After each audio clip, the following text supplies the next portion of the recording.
اعوذ باللہ من الشیطان الرجیم بسم اللہ الرحمن الرحیم سبحانک لا علم لنا الا ما علمتنا انک انت العلیم الحکیم۔ یہ میراث کا 8واں سبق ہے جس کا بنیادی عنوان ہے مسئلہ بنانے کا قاعدہ نمبر 2۔ پچھلے درس میں ہم نے یہ بیان کیا تھا کہ اللہ تبارک و تعالیٰ نے قرآن کریم میں وارثوں کے 6 حصے بیان فرمائے ہیں، نصف، ربع، ثمن اور ثلثان، ثلث، سدس۔ یہ 6 فروض ہے اور ان کے مخارج 5 ہے، اس لیے کہ ثلثان اور سدس کا مخرج 1 ہے۔ اور پھر تضعیف اور تنصیف کا معنی بیان ہوا تھا کہ یہ حصے نوع اول نصف، ربع، ثمن اور نوع ثانی ثلثان، ثلث، سدس تضعیفاً اور تنصیفاً ایک دوسرے میں داخل ہے، اور عملی طور پر ہم نے اس کا نمونہ بھی پیش کیا تھا آسانی کے لیے، تقریب الفہم کے لیے، تاکہ آپ اس کو سمجھ لیں۔ پھر اس کے بعد مسئلہ بنانے کا قاعدہ نمبر 1 ہم نے ذکر کیا تھا کہ جب مسئلے میں ایک فرض ہو تو مسئلہ اس فرض کے مخرج سے بنایا جائے گا۔ فَإِذَا جَاءَ فِي الْمَسَائِلِ مِنْ هَذِهِ الْفُرُوضِ أُحَادُ، جب مسئلے میں ایک فرض آ جائے تو مسئلہ اس فرض کے مخرج سے بنایا جائے گا۔ فَتُكَوَّنُ الْمَسْأَلَةُ مِنْ مَخْرَجِ هَذَا الْفَرْضِ۔ سراجی میں باب مخارج الفروض ہے، باب مخارج الفروض، فروض کے مخارج کا باب۔ تو فروض 6 ہے اور ان کے مخارج 5 ہے، اس لیے کہ ثلثان اور ثلث کا مخرج 1 ہے۔ پھر 1 نمبر قاعدہ یہ ہے کہ مسئلے میں ایک فرض ہو تو مسئلہ اس فرض کے مخرج سے بنایا جائے گا۔ دوسرا قاعدہ کہ جب مسئلے میں ایک سے زائد فروض ہو تو پھر مسئلہ بنانے کے لیے ان فروض کے مخارج میں نسبت دیکھی جائے گی۔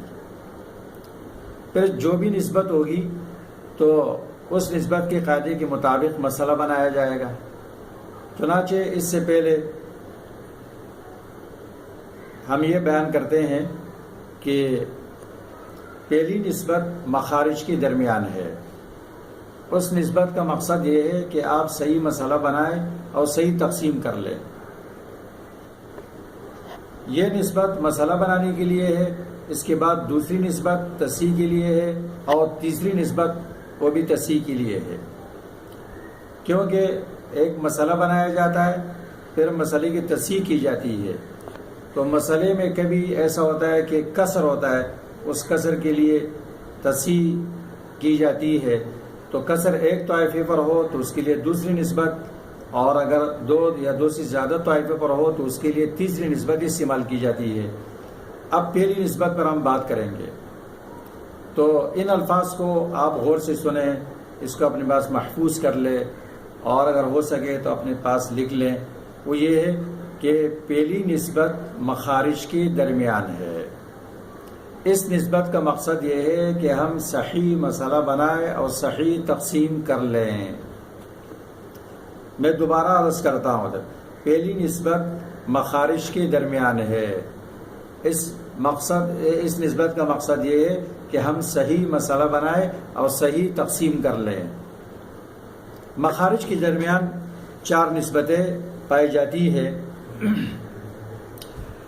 پہلے وہ 4 نسبتیں میں وجہ حصر کے اعتبار سے بتاتا ہوں، اور پھر ہر نسبت کی تعریب ہوگی سراجی سے، اور اس کا قاعدہ بیان کیا جائے گا، اور اس قاعدے کے مطابق ہم مسئلہ بنائیں گے۔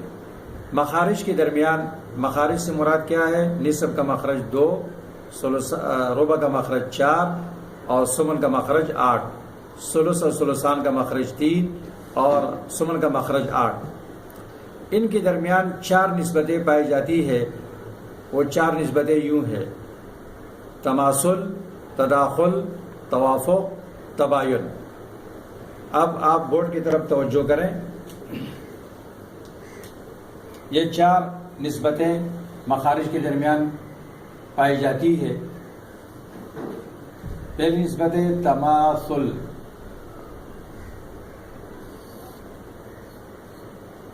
دوسری نسبت مخارج کے درمیان جو پائی جاتی ہے اس کا نام ہے تداخل،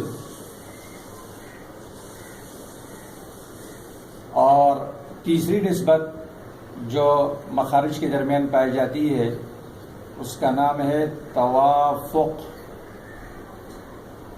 اور چوتھی نسبت جو مخارج کے درمیان پائی جاتی ہے اس کا نام ہے تباین۔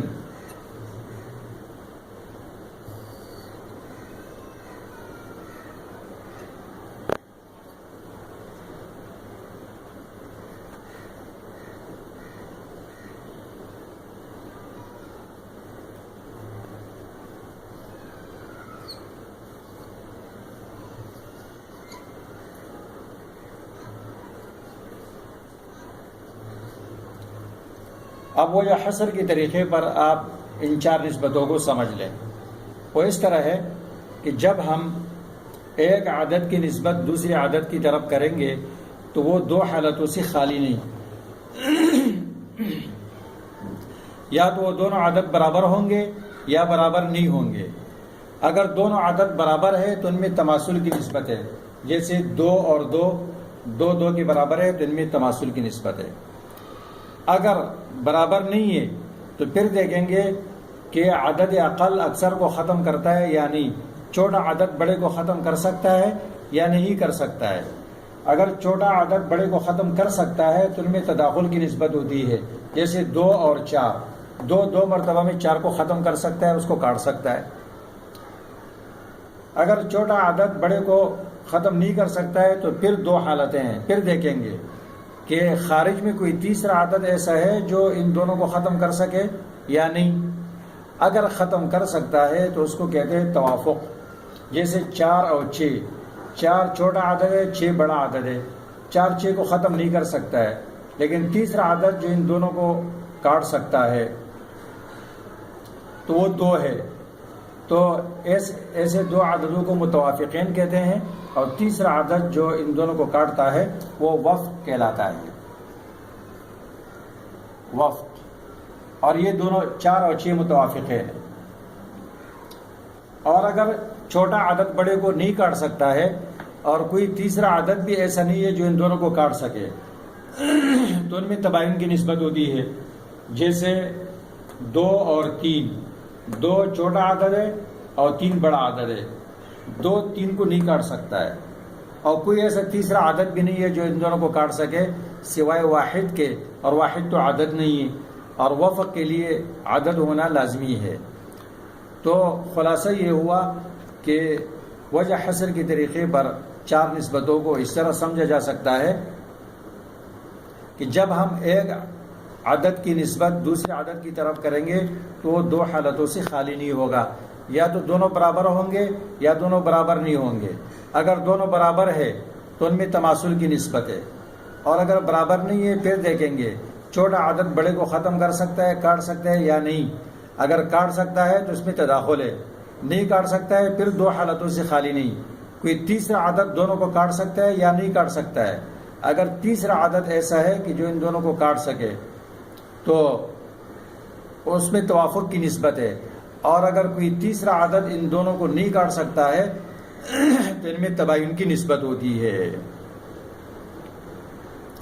تو یہ 4 نسبتیں وجہ حصر کے طریقے پر آپ سمجھ گئے۔ اب ہم ہر نسبت کا تعارف کرائیں گے تفصیلی طور پر، اور اس کا قاعدہ اور ضابطہ بیان کریں گے۔ یہ آئندہ درس میں ہوگا انشاءاللہ۔